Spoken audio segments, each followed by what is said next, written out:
Hey, everybody, welcome back to the Energy MD podcast, where we're on a mission to help a million people increase their energy naturally by finding and fixing all their root causes so they can have more fun and success in every aspect of their lives.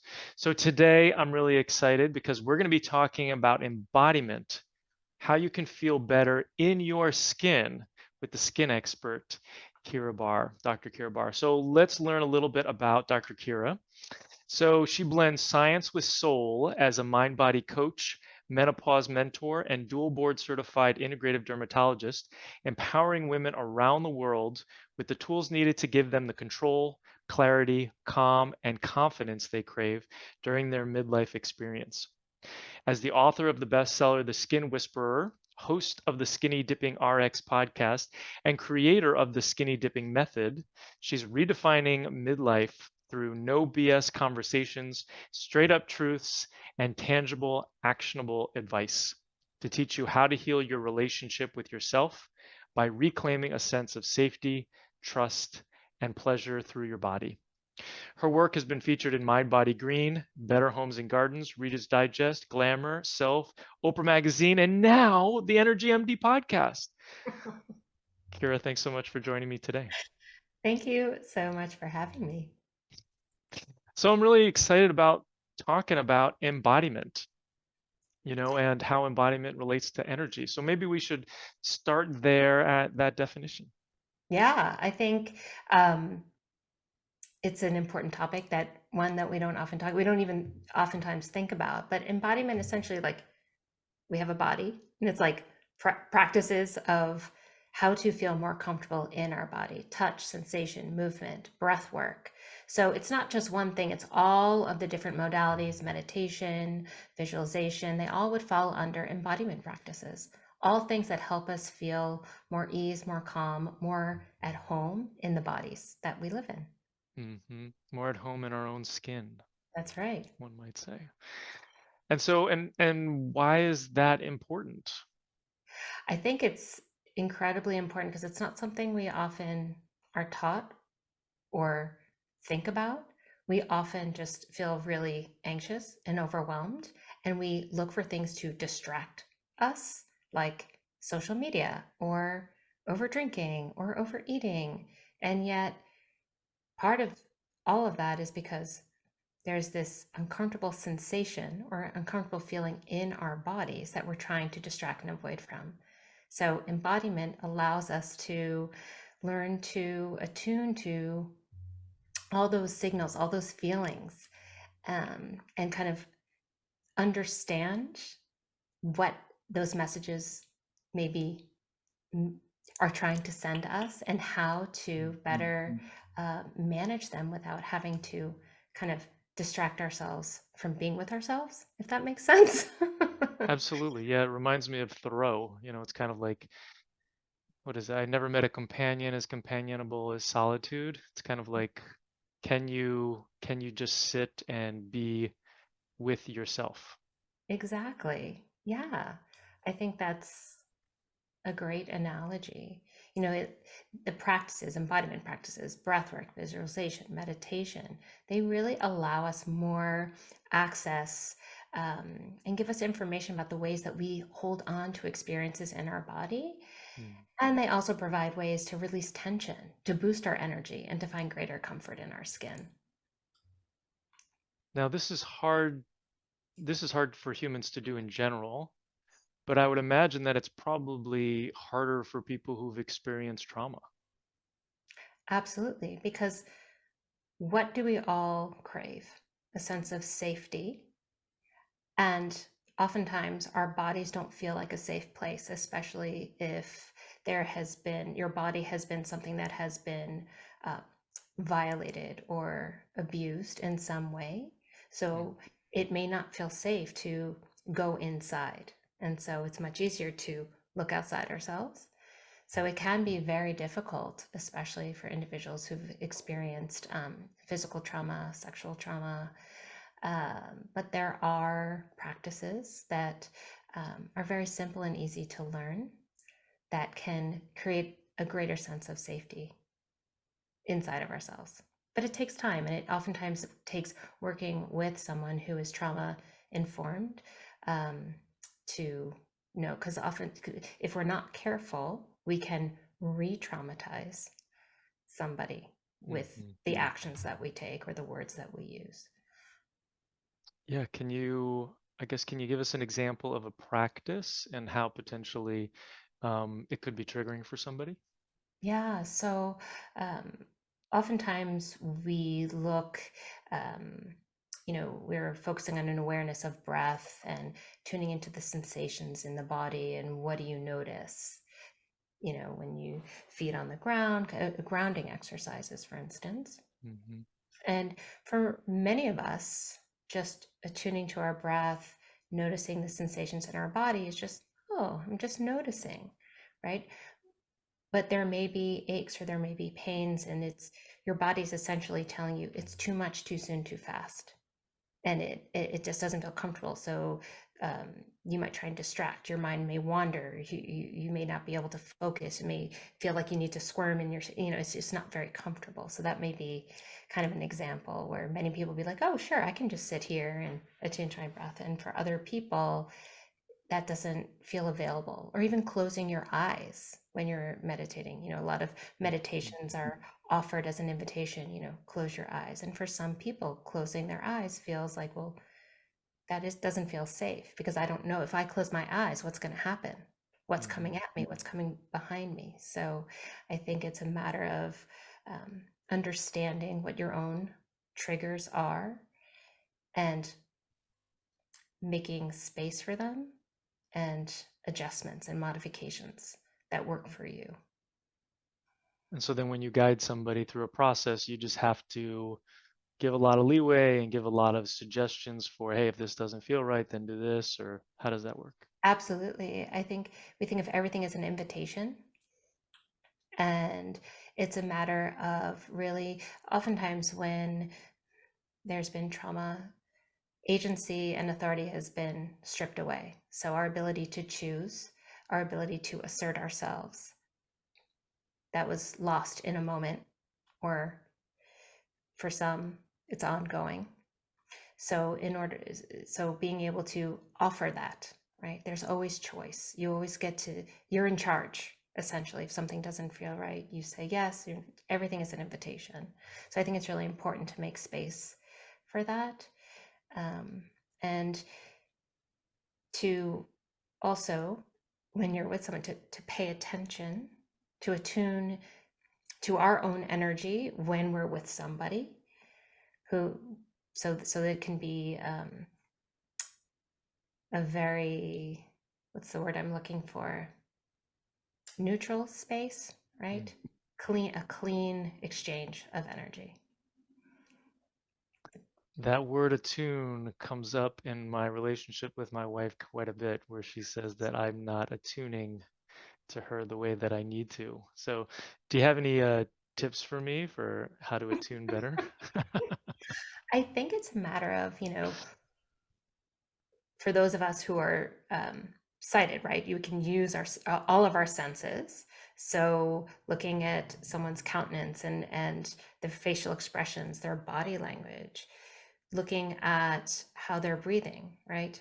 Breath is Mm. such a powerful tool that we can use to help um, calm us down as well as increase our energy. There are certain breathwork techniques, but looking when you're trying to attune to someone in front of you, are they even breathing? Are they holding their breath? Like, are they really pissed and they're just holding their breath? Can you see that? Are they Hmm. shrugging their shoulders, and how is their posture? Right? Body language can say a lot about um, kind of the thoughts, the sensations that someone may be experiencing. And then, of course, you ask questions, open-ended Hmm. questions, and allow them to share. But I think a lot of, especially in the work I do in somatics, it's looking at how the body moves, because oftentimes our body says what our brains aren't ready to or don't have the words to, but our body will be able to express that, right? If you're feeling tense, your shoulders may be up to your ears, your brow may be furrowed. Um, talking about skin, right? If there's someone who's angry or anxious, they may be flushed. They may not say a word to you, but your power of observation will tell you that something may be a little bit off, that maybe you should be curious about, like, hey, what's going on? Hmm. Yeah, I think I had an insight as you were talking about that. I think, for me, developmentally in my family, um, cracking jokes kind of relieved tension. And so when I felt that there was tension in the room or whatever, I would crack a joke or whatever and it would make people smile. That that served me then, but it doesn't necessarily serve me now because that doesn't necessarily work with my wife, Yeah, I and right? my family was the exact same way. Sarcasm was like the love language, right? I mean, it's just like, and I remember even teaching my son that. But as I've gotten older, I realized, I mean, laughter is incredible medicine. There's Mm, science behind this in terms of the release of dopamine and serotonin, and their laughter and sarcasm can provoke laughter. So there is benefit there. But to your point, it was a strategy that we may have needed in difficult situations to distract us from the uncomfortable emotions that we were trying to avoid, whether it was shame, whether mhm, it was frustration or disappointment or sadness. But now it may not work in the same way. I personally, I talk to my therapist about this all the time. Like, playfulness and humor for me are strategies that I use, but in the past, I might have used sarcasm and humor to distract from the uncomfortable emotion. And now I use it to turn towards it. Like, I mhm, can laugh at the fact that just sitting here and trying to process, like, why I'm still stuck on this one thing and I'm struggling and it's so painful. And I can laugh about the pain and still simultaneously allow myself to experience it, right? So we can use humor and laughter not to distract ourselves from, but to help us deal with the discomfort, mm, right? So maybe, using sarcasm may not be your wife's cup of tea, but certainly helping her in a moment of discomfort, a little humor that directly maybe addresses whatever she's struggling with or wants to talk about, right? So it's mhm. supportive rather than a distraction from. That's good. Yeah, and you're talking about mindfulness. You're talking about paying attention to those sensations, and being able to sit in that discomfort, right? To sit in the rain, right? Well, I can't remember the quote, but it's not about running for the sunshine when you got the rain. It's about sitting in there and watching it, being like, "Whoa, look at that. That's really interesting." Yeah. And that isn't easy stuff. And it's not, again, it's not something that most of us were taught. Certainly, I mean, going through medical training, it's like you Just just push suck up, through it. like there was no, you just push through it. And I think I've learned so much in the last decade, especially because my own health fell apart. Someone, as someone who's supposed to know better, who's has all this like medical knowledge, and I didn't know a fraction of actually how my body worked because I wasn't connecting my mind with my body and treating them as like a unified front versus like cutting off my head from my body, Hmm. and so yeah, paying attention with intention and being really curious about all the things that come up versus blasting yourself and beating yourself up for it. It's like night and day. Such a game Hmm. changer. Right. So let's talk a little bit more about skin. Well, or how did you get to this point? You started off in medical training and take us through that.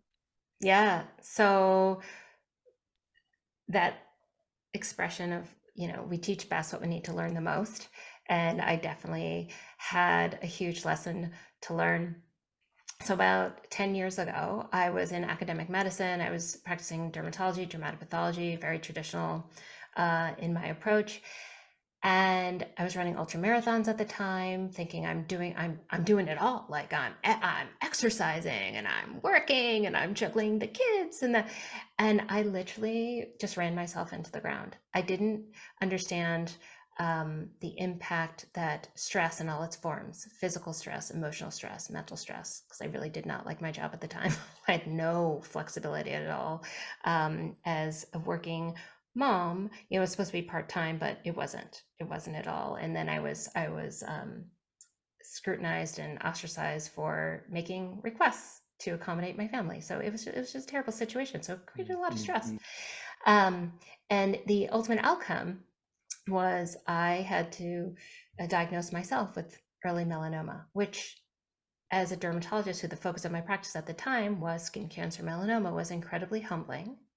And it was also a very powerful wake up call for me that, like, okay, all the things you think you're doing right are not right for you. And that was the beginning of a snowball of my health. So then it was like hormonal imbalances and having a hysterectomy and going to early menopause. And there was gut issues and just like the mental and emotional strain of all of that. Went to all the doctors, all our colleagues. They're like, here's a pill, here's a this, here's a that. And I'm like, that's not helping. And that really led me down a path of, looking for alternatives and discovering mind body medicine and realizing, oh my gosh, all that stress was throwing my entire system out of balance. And it really got me curious. And I started diving into somatics and mindfulness and meditation, all the modalities, sound healing. I mean, talk about like the perpetual student. I was just like skill stacking. I was like, this is so awesome. Let's just keep learning. And it's so fascinating because I realized after all of this, I mean, I kind of knew it going into dermatology, why I was so fascinated with the field is because our skin is our largest and most visible organ.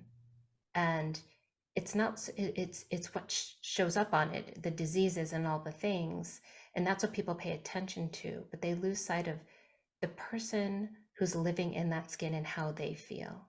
Mhm. And I realized for most of my life I had felt very uncomfortable in my skin, and I hadn't put my finger on it until my health kind of went through the crapper, and I realized there it is. This is the slap in the face, like the hit over the head, like this is why there's so much. This is why, upwards of 90% of all doctors' visits are for stress related issues, and skin issues are among the number one reasons behind back pain that people go to the doctor. So if we are not paying attention to the connection between stress and skin, we are missing a huge way to be able to support people. And most dermatologists are missing that, by the way. Mm. Not to throw my colleagues under the bus, but we don't pay enough attention to that. And so that really became why I feel so strongly that we need to normalize this. We need to talk about it. Like, your brain and your skin are derived from the same embryologic layer of tissue. There is a bidirectional communication between your brain and your skin all the time. They are talking to each other. So what kind of conversation do we want them to be having? Most of the time, it's a really nasty conversation. The brain is just like, it's negative, negative, negative. But with mindfulness, with some of these practices, we can compassion, right? We can change the tone, we can change the prosody, we can change the content and the context of those conversations to be much more loving, compassionate, kind. And all of a sudden, there's an energy shift, there's an energy boost, there's calm, there's, comfort in this skin of ours, right? But it's an ongoing dialogue. So when you say you're talking about negative self-talk, it's the way the brain is looking at the skin and it's judging the skin. In many ways. So that's one part of it. But so when we talk about, like, especially in the context of stress, we talk about what the hypothalamic pituitary adrenal axis, right? That system within our body that when there is a stressor, um, mental, emotional, or physical, it activates that system in our body and releases inflammatory chemicals and hormones and such, and those flow throughout the body, and inflammation may arise. But our skin, many people may not appreciate, our skin has the exact same mechanism. Our skin has its own HPA axis. So when there is a stressor, it's like, so yes, there's negative self-talk, but then there's actual, like, chemical reactions. There's an actual biophysiological communication as well. So What, yeah, what is, so it is it the same neurotransmitters? Is it the same hormones? What does that look like? yeah, so the skin has the capacity to produce adrenaline and cortisol. It Hmm. has hormone receptors. Our skin, is one of the source of hormones like vitamin D, but it also has the capacity to create other hormones as well. So it your skin, your adrenals, your brain, like most people think of the skin as just this inanimate object that's a glorified clothes hanger or something you adorn makeup and jewelry on, right? But it's this living, breathing organ that is responsible for keeping you safe from your external environment, for regulating your temperature, for producing hormones, for keeping you alive, basically, because it keeps you hydrated. It seals in your moisture. It prevents you from becoming like a dried out skeleton zombie, like it's this, I don't know. Yeah, your skin does a lot more than just look good. So we should all say thank you, skin. That's exactly right. I think most of us, we live in a culture and society that glorifies aesthetics. And I'm not saying, listen, I'd be a complete hypocrite and a-hole if I was like, I don't want to look good. I do. But this emphasis on like anti-aging, for instance, the worst term ever, but it's perpetuating. I mean, I don't know about you, but I'm aging on a daily basis. Like I am not Yes. Benjamin Button. And to be anti anything about myself feels terrible. Mm, Right? I already beat myself up enough. I already have enough of a negative dialogue in here, partly because of how I've been socialized from, media and culture and all of this. But it's that kind of flip, like we should say thank you. Most of us are looking in the mirror and beating ourselves up because we see wrinkles or dark circles or gray hair or cellulite. And then there's procedures to help you say, yes, of course you have that. That's awful. You want to get rid of that. Here's a laser. Here's a filler. Here's a this. Like, let's get rid of it. mm, And instead, it's like, yeah, I earned those laugh lines because I've been laughing my ass off for 50 years. How amazing is that, right? right. Just like flip the conversation. I'm not saying that I might not get a little zhuzh, but the reasons for doing that will be very different. Not because I think that I'm not worthy if I have these wrinkles. It's like, no, I, I'm not, there are days where I'm like, I love how I look. And then there are other days, I'm going to be perfectly honest, I have my bad hair days and such. But in general, the intention is I may do the aesthetic procedures because I want to feel even more of who I am. Like I want to celebrate and appreciate.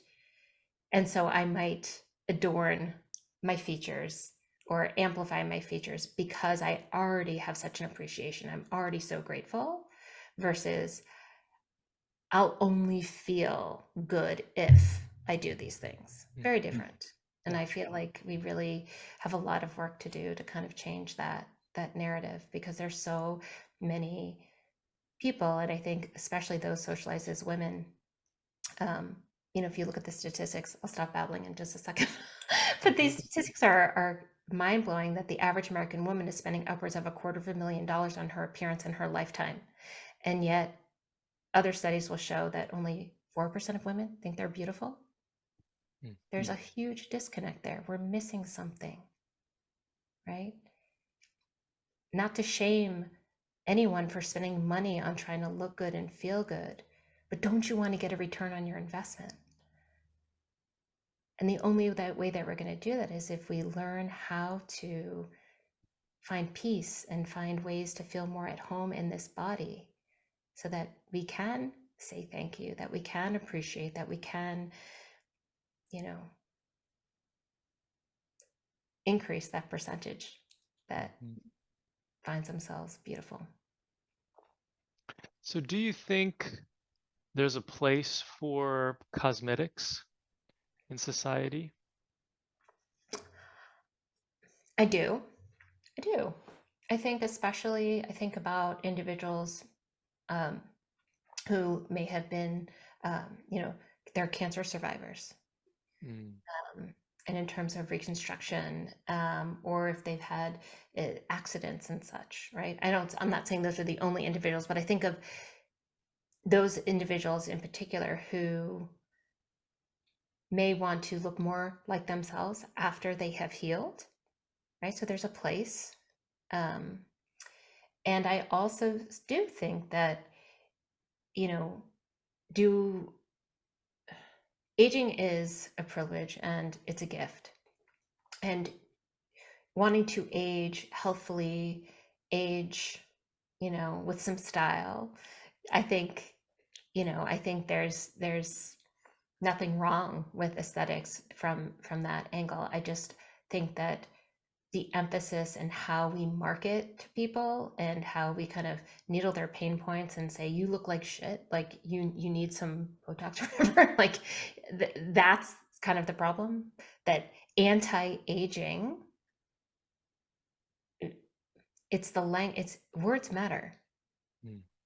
So it's that anti of what you are that I think is Mhm. causing more of the problem rather than maybe the products themselves. So It's good.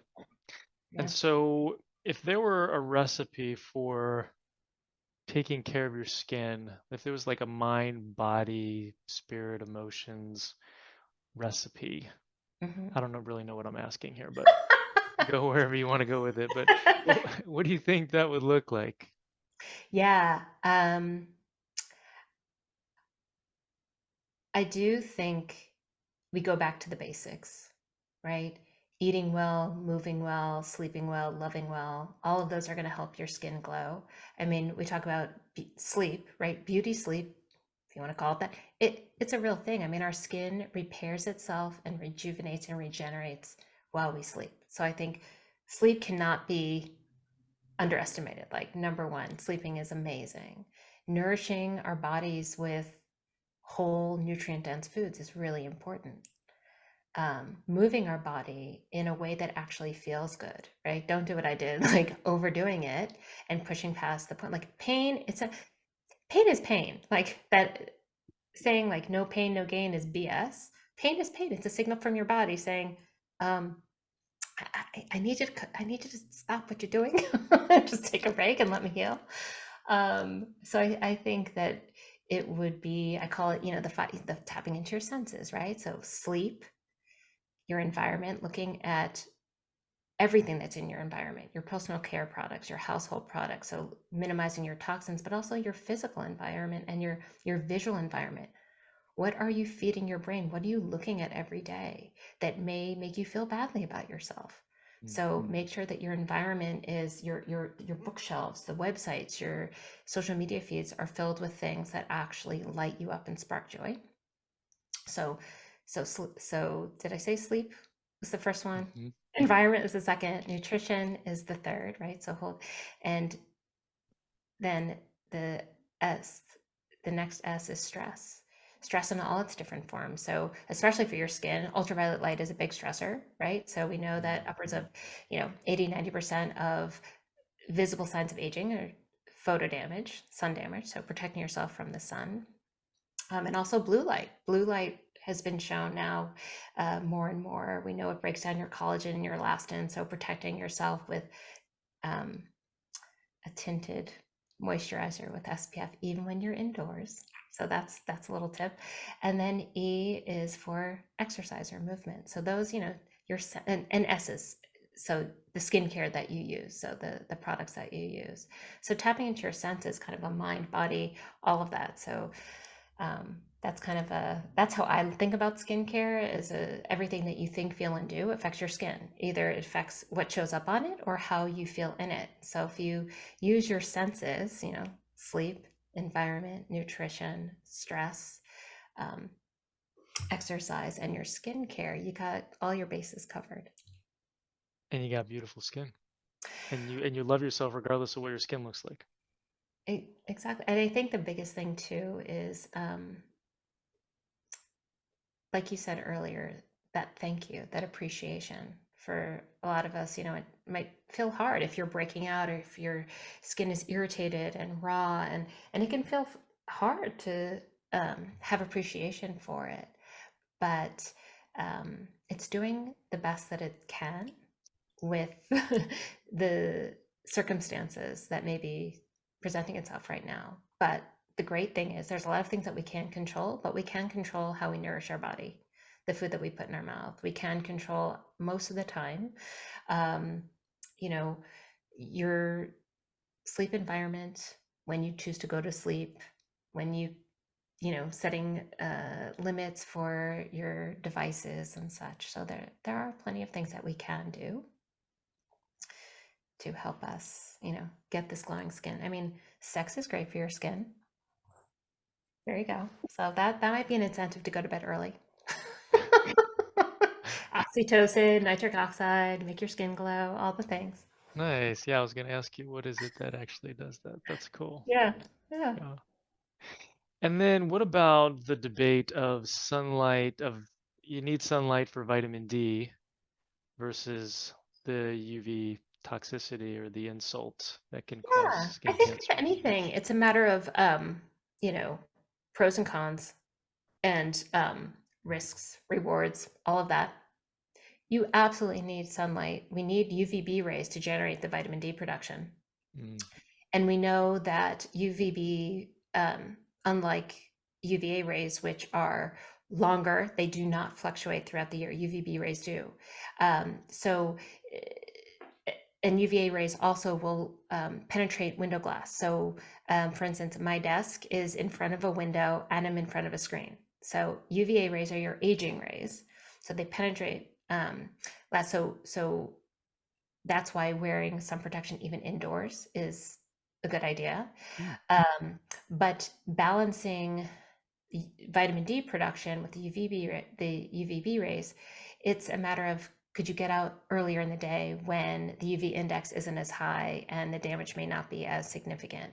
Early in the day, later in the afternoon, and so we need sunlight, right? You need it to help regulate your circadian rhythm. You need it for those feel good endorphins. You need it um, for your hormone production. So, absolutely, getting outdoors is really important. It's a matter of how can you minimize the damage.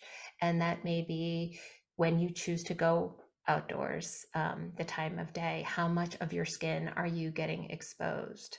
Um, so I'm always a big fan of sun protective clothing rather than having to put the chemical on my skin, even though I only use zinc based sunscreens because zinc is what has been found to be generally recognized as safe and effective by the FDA. It is an ingredient that can be used from babies to, you know, our older population, tolerated by most people. So if you're going to use sunscreen, I would always recommend zinc oxide based sunscreen. thank you. And do you like Skin Deep, the environmental working group site? Yeah, I think it'd be really helpful. I do, I use it myself. I know that there had been some grumblings of like, well, how um, is it controversial? Are people, Hmm. giving the information? But I think it's a good resource, and also I think we all have to be discerning. Just because something is rated as good, it's always helpful to do your own research and also test products yourself. Sometimes it is trial and error. Just because Hmm. something is rated as the best doesn't mean it's the best for you. Yeah, and for those who aren't familiar with what we're talking about, if you go to ewg.org/skin deep, DEEP, they have a database of products that they've tested, and they can tell you the toxicity of many products. Yeah, yeah.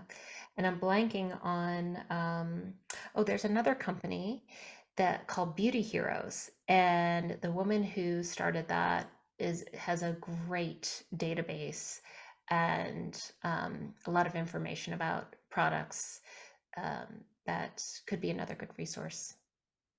People are worried about certain ingredients. She has a whole glossary of ingredients as well. Thank you. And so that's beauty-heroes.com. Yeah. Very cool. Yeah.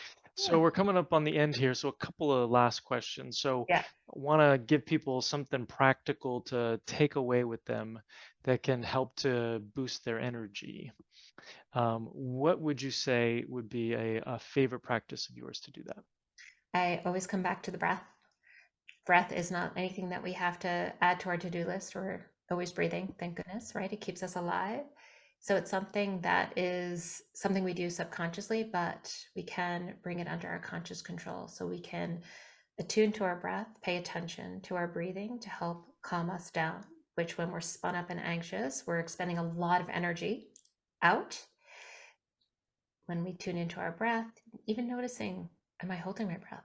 Right? A lot of times when we're amped up and stressed out, we don't even notice we're breath holders. So just letting the breath out and just following the breath in through your nose, out through your mouth can be very relaxing, right? It stimulates that rest and relaxation response, that parasympathetic response. So it can be help calm the energy down a little bit and kind of recoup some of the energy that we're expending. We can also use our breath.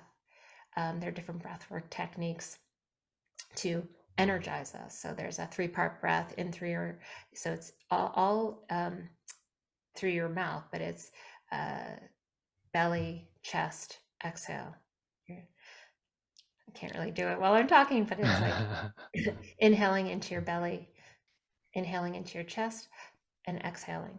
And you do it rhythmically, and you can do it to music. This is one of the techniques that I teach, and it can be very energizing. It really moves energy and emotion through. A lot of people will have their hands and their mouth may tense up, and a lot of emotion may get stirred up, and then it's released, and it's really powerful. It's really cleansing, and you feel oftentimes like weightless and light, and like it's so yummy and energizing afterwards. So I would always come back to the breath because you can use it in so many different ways, just from paying attention to how you're breathing, just to, you know, taking a nice inhale with a longer exhale, or breathing in for a count of 5 and exhaling for a count of 5, or doing something like that 3-part breath.